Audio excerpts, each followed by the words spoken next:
Afternoon, everybody. Happy Saturday.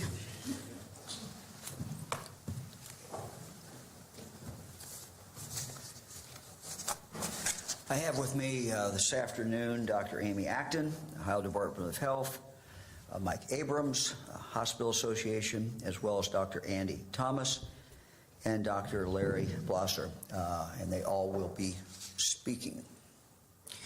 Thank you all for joining us this Saturday afternoon. We're here today to update people of the state of Ohio, and specifically to talk about our statewide testing process for COVID-19. While the situation certainly remains fluid, we have a plan, and we are implementing that plan now. Certainly the safety and well-being of all Ohioans is our most important consideration. And we're here this afternoon to walk through for the media and for the public our statewide effort to ensure that those most in need of testing of COVID-19 do in fact get a test. As of today, here are the essential facts. Ohio still has no confirmed cases of COVID-19. No confirmed cases as of this moment. We have had 9 persons under investigation, referred to as PUIS, who have all tested negative. We currently have 5 persons under investigation where the test is in the process of being done, and we are awaiting those results. Starting today, the Ohio Department of Health will start posting data 7 days a week instead of 5 days a week about the number of PUIs in Ohio. The state of Ohio now has the ability to test cases. The Ohio Department of Health has started testing, and we expect to get results within the next 24 hours. The turnaround time we expect generally from the Ohio Department of Health will be 8 to 24 hours when those tests are done. But in addition to the state, the private lab called LabCorp also has the ability to test now in Ohio. And the private lab Quest Diagnostics is expected to be able to test as of Monday. Further, we would expect some hospitals to be able to do testing within approximately 2 weeks. What is important here is this: regardless of whether the Ohio Department of Health or a private lab or in the future a hospital does the test, the results will go back to the Ohio Department of Health. They will maintain the data to best track the possible community spread of the disease.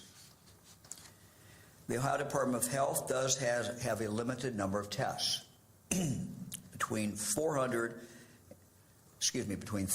to 400 people, the ability to test between 300 to 400 people. The private labs also, of course, will be able to increase that number of those who can be tested, and again, in a few weeks, we will have some of the hospitals in Ohio who will also be able to add to that capacity. We are making the most out of what we have to best maximize our testing ability through our plan to prioritize who gets tested.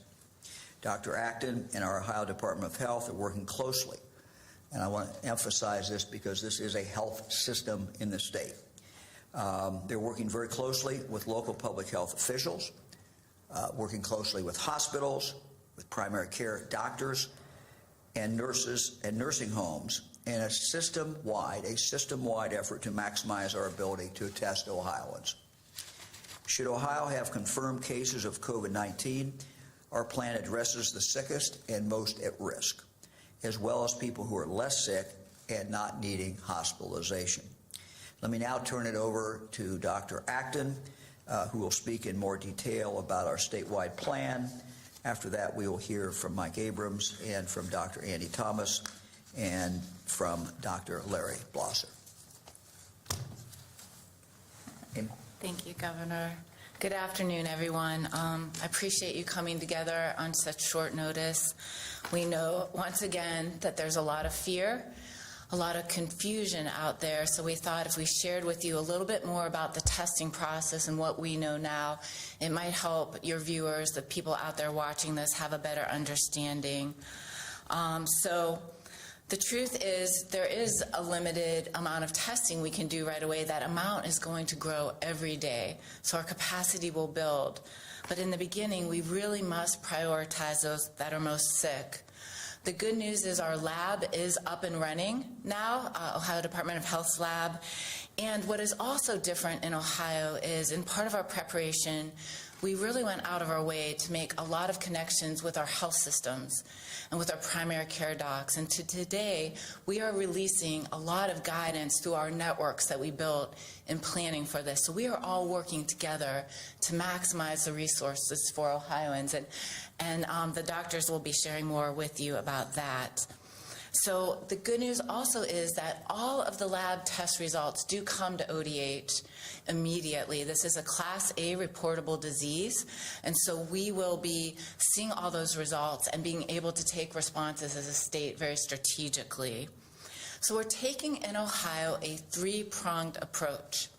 First of all, we are going to prioritize those at highest risk for having consequences of this disease. As I said all along, most people, over 80% in the science we have now, will be able to stay at home, and believe me, we want people to stay at home if they're sick with this, just like they would with the flu. So we're really going to prioritize the elderly, people who have pre-existing health conditions, those who are immunocompromised, and actually our healthcare workers. As you've seen in other states, healthcare workers, sometimes our frontline workers like EMS and fire, are first out on the lines and exposed, so they will be prioritized. Those tests will be directed to the Ohio Department of Health because we have the capacity to turn those around the most quickly. But then there will be a second group, and that second group is the rest of us. And if we get sick with this, and as the doctors will explain to you more, we will want to call our doctor or use our telemedicine or call our nurse helpline and talk to them about what we're experiencing. And then you will engage with your doctor as an outpatient, and they will do a thorough examination, and then they will probably want to rule out things that are more common, like the flu and the other respiratory things we see. And then, only with a provider's order, and those providers, as we know, are nurse practitioners and physician assistants and doctors, they will then make an order for a test. So that test has to be with a doctor's order. It's not available just ubiquitously. And then those tests, whether they go to those private labs, LabCorp, Quest right now, more are coming online every day. Soon, in 2 weeks, hospitals might be able to do more of that in-house. Whether it's done privately or whether it's sent to my lab, we'll gather all those results and we'll make our strategy. So the other thing, the third part of the prong, is what I'm going to call Sentinel Surveillance, which means we're going to try to get, in this early stage, a sense of community spread. While we have no cases, and we do have some PUIs pending, we do know most likely from what we're seeing in other states that there is community spread in our country. So we are going to be doing something that epidemiologists do. We have something called a network about influenza-like illnesses, and it's a federally funded program where we look at some of our flu data that's out there, and we're going to do some sort of looking for clusters, unexpected clusters of things that test negative for the flu. It's sort of a complicated process, but it's our way of trying to see if there's community spread. So this is a very well thought out plan. I'm very proud of our state. I'm proud of our epidemiologists because, as you know, in this situation, we're sort of having to create a process that doesn't really exist. And so I feel our state is very well prepared and is being very strategic by having this three-pronged approach. And so local health departments are working from this playbook. Hospitals, nursing homes, we're giving guidance as we speak to our primary care doctors, going out through all our networks. So we're really going to guide folks. But for those of you at home, I want to give you two resources, and also our providers out there, because I know, again, a lot of providers are wondering what to do. In addition to the mailings and the emails you'll be getting, Always go to one place for your information in Ohio. It is coronavirus.ohio.gov. And we have also stood up a call center, just started yesterday, a call center where anyone can call in with their questions, and that number is 833-4-ASK-ODH. So 833-4-ASK-ODH. And again, I know there's so much fear and so much confusion. We'll try to talk to you through that. But remember, just like when you're sick with the flu or a cold, the first thing you want to do is reach out to your provider. The other new things are that we're posting our PUIs every day now. We were doing it 5 days a week, but none of us are resting on the weekends with this, so we will be giving you that information as we know it. We are also in our state going to tell you a lot about our testing process. That's another complaint I think people are hearing about in the media. And as we start testing, we're going to tell you everything we can about what we're doing. And again, the private labs will be sharing that information as well. Most of all, I want to say, this is an outbreak. It can be labeled a pandemic. In a pandemic, there are going to be disruptions in our daily lives, and there's going to be confusion. And that's why it's so important you go to trusted information, the sources I've given you, and reach out to your provider for more guidance. And we will guide you through this process with everything we know as we know it. And at that, I'll take questions later, but I'd like to allow you to talk to Mike Abrams, who is the CEO of the Ohio Hospital Association. Mike. Thank you, Dr. Acton. I think you guys can guess which one up here is not the doctor, the uniform. But yeah, I've been involved in some situations like this across a couple states in my career, and I want to say that I don't think I've ever seen a better example of strong, measured, and competent leadership than what our state government is exhibiting here in Ohio. When this came up, the governor called us immediately and assembled what we quickly began to refer to as the dream team of experts. And this team communicates very, very regularly. It feels like constantly. He's established a set of people with national reputations, not only in infectious disease, but also operational expertise and deep government experience. Hospitals across Ohio are going to be considering strategies to manage lots of issues, including possible surges in patients, supply chain issues, staffing issues. There are lots and lots of things that hospitals are working every day to kind of prepare for. When healthcare gets interesting from a public health standpoint, there are always lots and lots of oars in the water.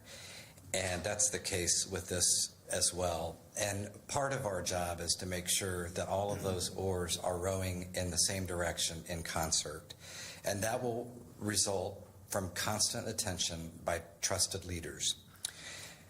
There are 255,000 people in Ohio who work directly for their community hospital, and the Ohio Hospital Association, in partnership with our 236 hospitals, we're working tirelessly to make sure that everyone feels well communicated with and that they understand the strategies that Dr. Acton has described for you. Every state will have limited resources to deal with this situation. We have a solid plan to optimize the use of those resources, and we can have confidence in that plan because of the experts who I mentioned earlier who have informed the components of that strategy. As you can imagine, I'm in regular communication with my counterparts throughout the country, hospital association presidents in every state on this issue. And as I said, all of them have resource allocation challenges, but I don't think anyone is coordinating the situation any better than we're coordinating it in Ohio. So, Governor, thank you, and Dr. Acton for your leadership on this. Thanks, Mike.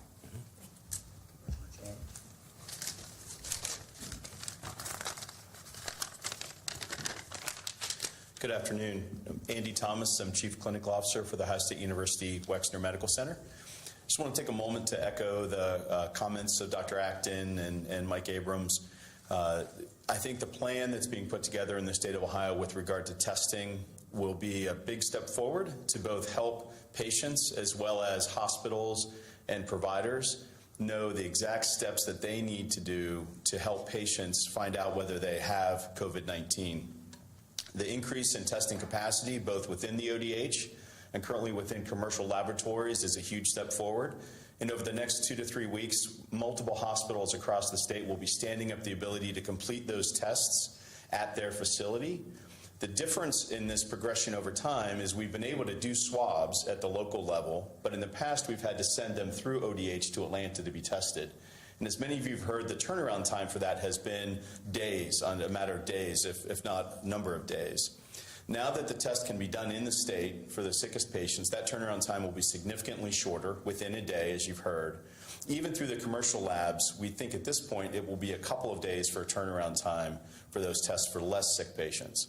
As hospitals bring this testing online within their facilities, that turnaround time could be as short as 4 hours, or in many cases even shorter.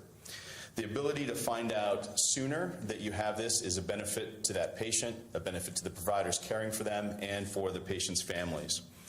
One of our goals in being here today, both I'm a primary care physician myself as well as a hospital leader, is to make sure we're getting the message out to the healthcare community, physicians, advanced practice nurses, physician assistants, who are on the front line when patients start calling the office on Monday asking about testing.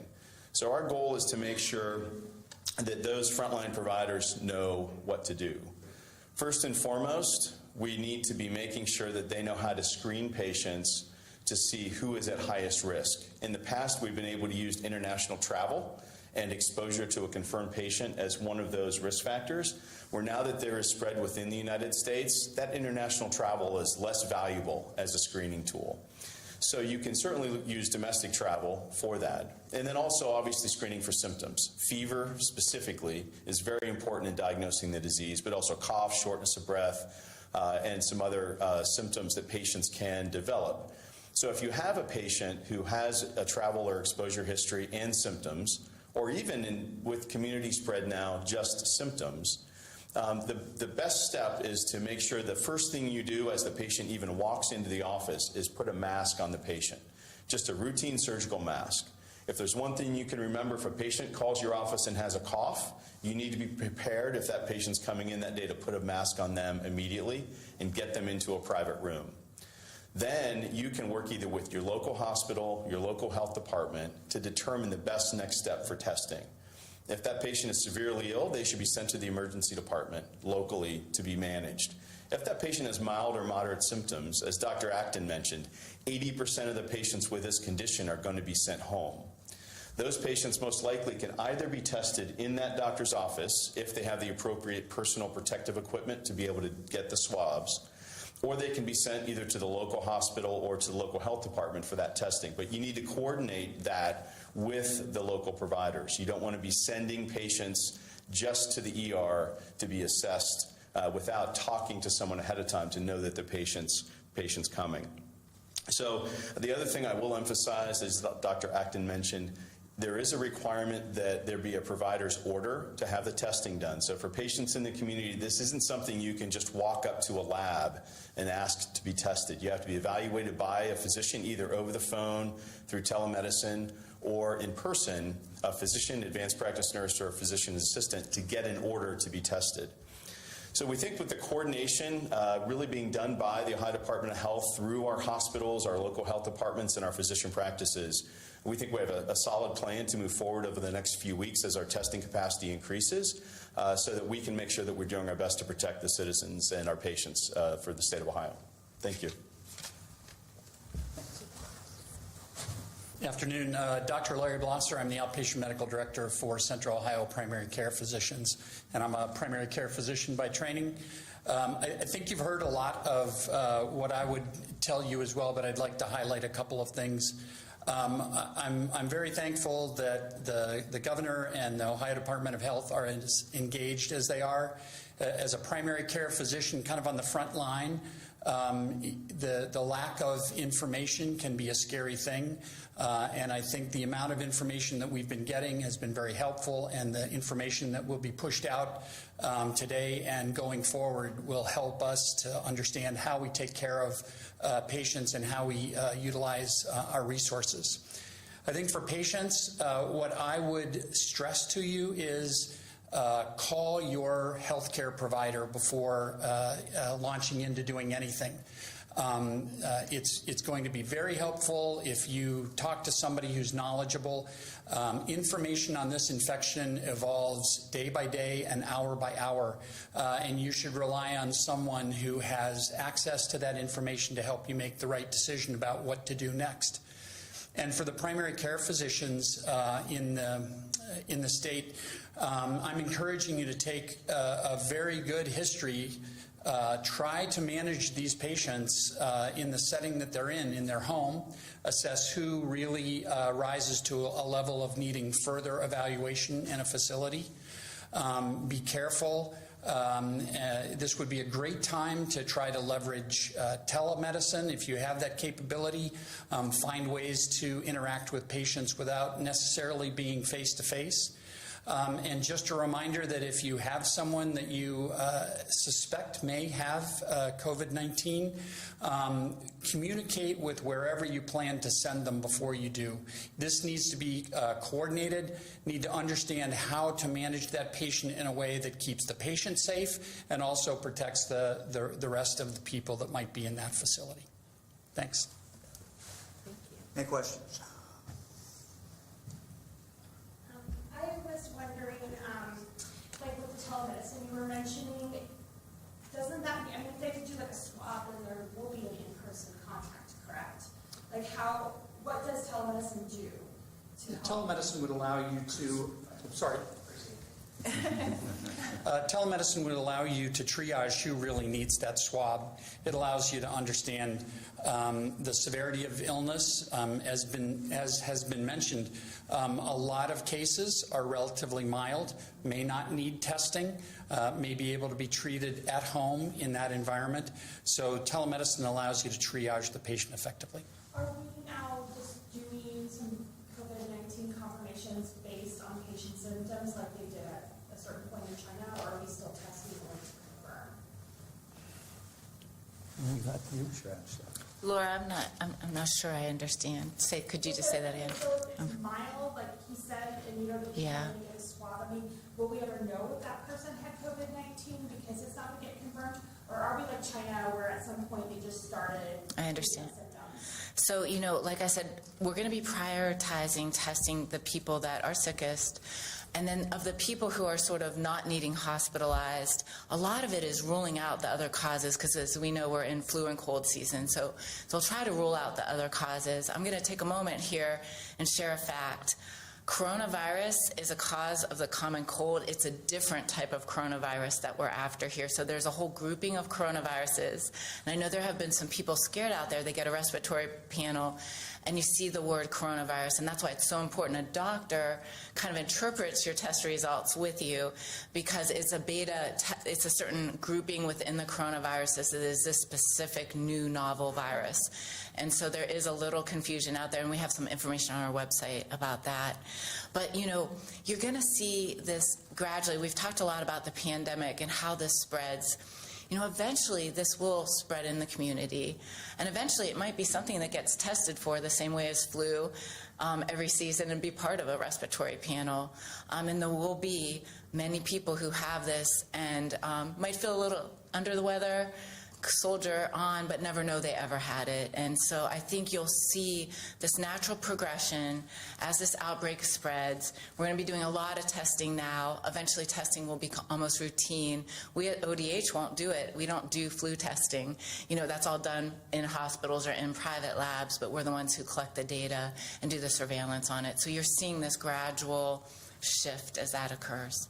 Dr. Acton, could you sort of explain, so I'm assuming that there are people who go into the doctor and they say, I have this symptom and this symptom, but if they don't really fall on the list of prioritizing or anything, do you track those issues too? Do doctors maybe send you information, hey, there's somebody who's possibly this, they can't get a test right now? Right. What do you call that, and do you track those issues as well? I think doctors, what they'll be doing is when they work that person up, and if they decide, this doesn't really feel like COVID, they'll still tell patients what to look for when they go home.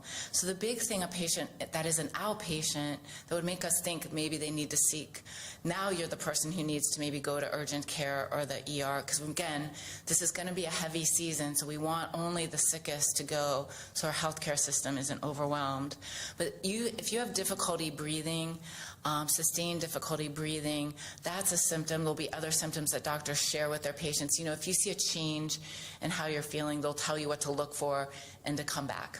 So that's how it will work a lot. Like even with the flu, you can be at home with the flu, but if you really can no longer catch your breath, you need to tell your doctor right away. And those kinds of guidance will be given by primary care folks. With the 5 that are currently being tested, like how many of those are CDC and how many of those are in Ohio? Okay, I will share with you that we have 9 negative people under investigation, no cases. Amazingly, we're holding out. I'm setting a pick on Ohio right now, trying to keep cases out, but we will have one any day now. Of the people under investigation, 1 had gone to the CDC before we were up and running. 2 are in our lab as we speak, and 2 are actually at LabCorp.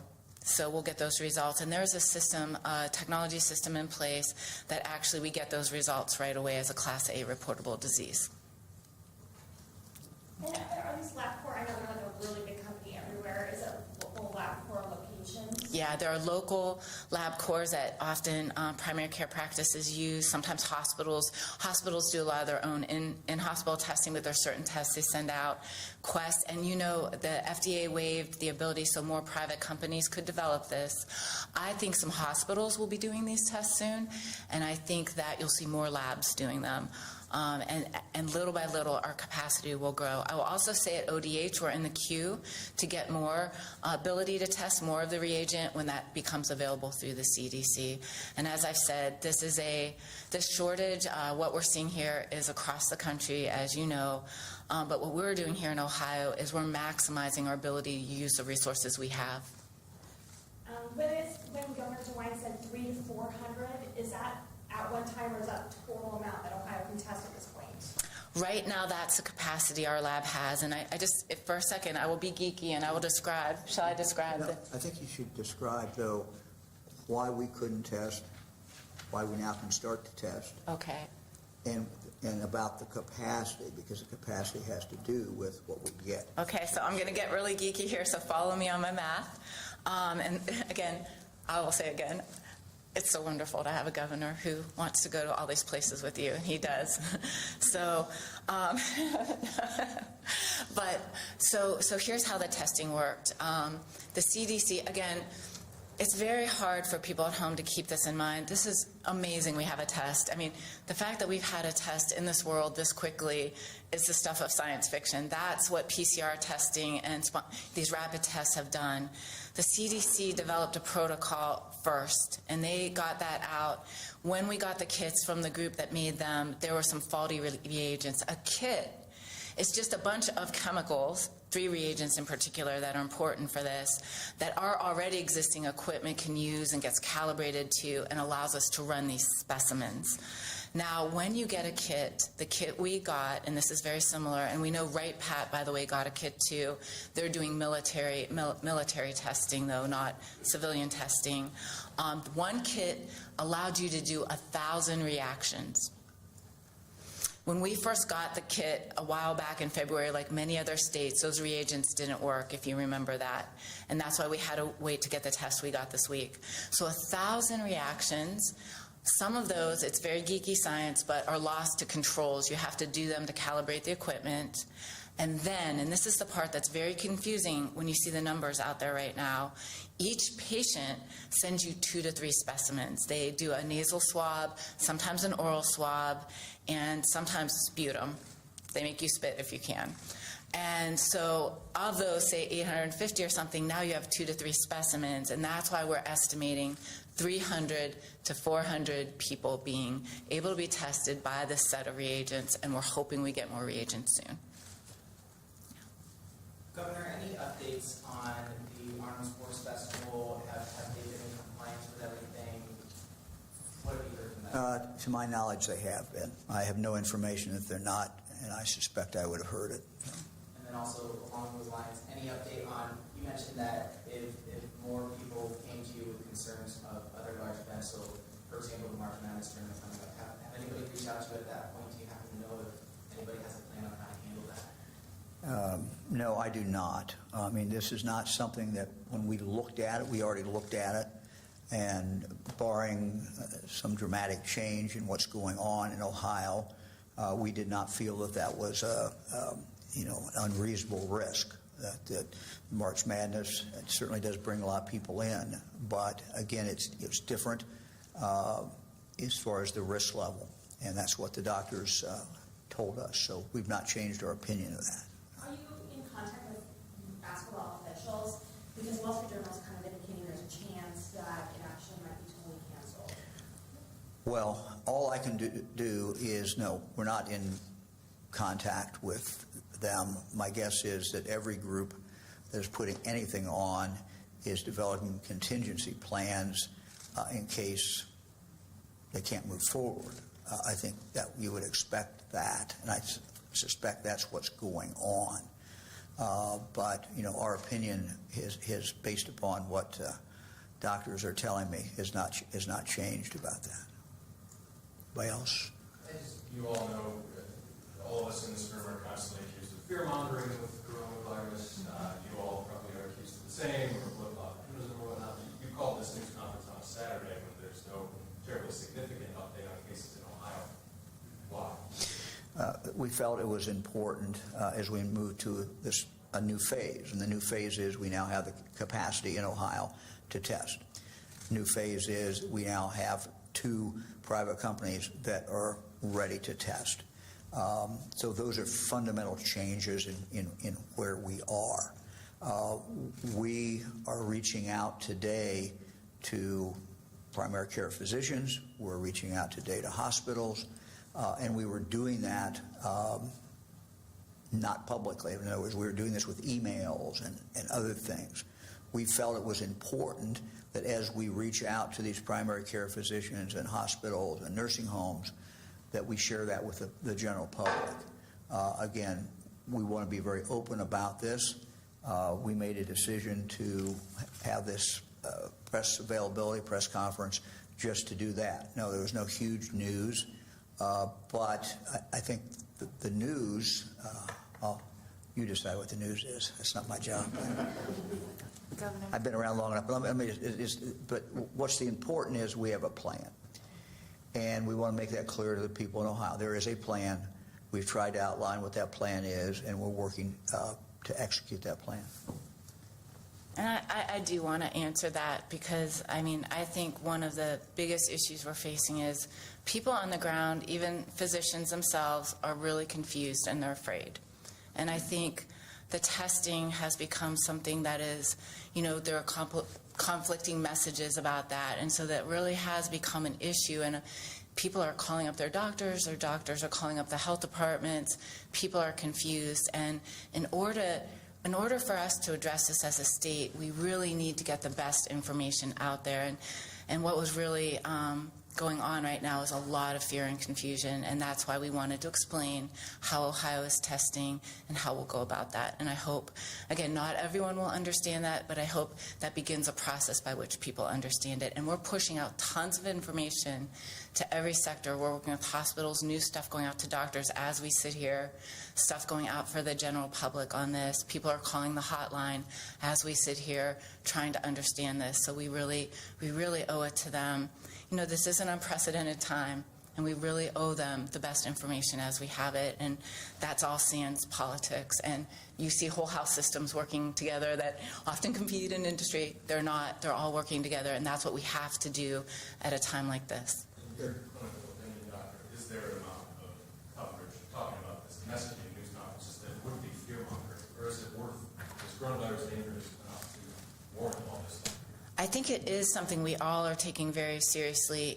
We have not had an outbreak like this In a long time, we have not seen borders closed. This is something different, and it's going to change our ordinary lives. Like, it's going to change. There are going to be absences. Businesses are going to have to take steps about employees being out sick. So the good news, and that's why trusted sources of information, coronavirus.ohio.gov, it's a CDC of information, overlaid with what's important for Ohioans, and that's why the 833 for Ask ODH. We want people to get the most, credible, good information, and it is, always in times like this, there's going to be a lot of other information out there as well. So your help and the media has been great in this, and we really appreciate it, because in a time of a public health crisis, the media is one of our most important tools to helping people. And if things get, messy, as they are in other states, we'll really rely on you to help us get good information out. Sorry if I missed this, but who covers the cost of the test? If somebody is sent to, if the test is sent in, does that person, that Yes. individual pay for it? Or? Yeah, so some of the testing will be paid for, and we haven't seen prices yet from labs. I know the federal government is working to prohibit this from being a cost gouging kind of thing, but regular insurance will cover it. Medicaid, CMS is working on ways to cover it. Any test that comes to our lab will be run. So, we will not let that be a limiting reagent to what we test. We do not charge, by the way, for any testing.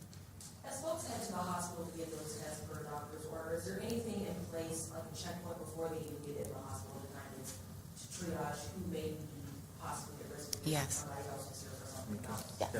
Andy might like that. So every hospital has their own process and policy based on their facility and how that facility is set up. As I mentioned before, one of the best first steps you can do if you're the provider sending a patient to the emergency department is to call ahead. Even if you're the patient and you're going in to see your provider in their office, or you are going into the emergency department, if you think you have COVID-19, one of the best steps is to call ahead and let them know you're coming. That way they can be prepared. And typically what we train, it's a relatively simple process. If someone calls and says they're coming in with this, you put them in a mask and you get them in a room. You don't want these people sitting in a waiting room, coughing without a mask. Potentially other people that are there for sprained ankles and other things potentially could be exposed. So it's relatively simple. You put a mask, just a routine surgical mask, on them, and you get them into a private room. And then the providers can don the appropriate personal protective equipment that's required and go in and evaluate the patient, interview them, assess them, maybe examine them to determine the need to do the test. Anybody else? With the lab workers, are they Last mostly question. 7-day-a-week people, or are they having to do special because of this situation? Our lab is geared up with 2 shifts working most hours of the day, and our folks have been working 24/7 pretty much since this began. And I think on your first question, the hospitals will be, you'll see this evolving. I think in the coming week, you'll see guidance from nursing homes. Each system will be trying to limit visitors and doing different things as this evolves to limit the spread of disease. So once again, stay tuned because it's evolving, and we'll keep you up to date. Thank you all very much. There's a wedding at 4 o'clock in the rotunda, which I just wanted to let you know, so we can be kind of quiet on our way out. We're not invited.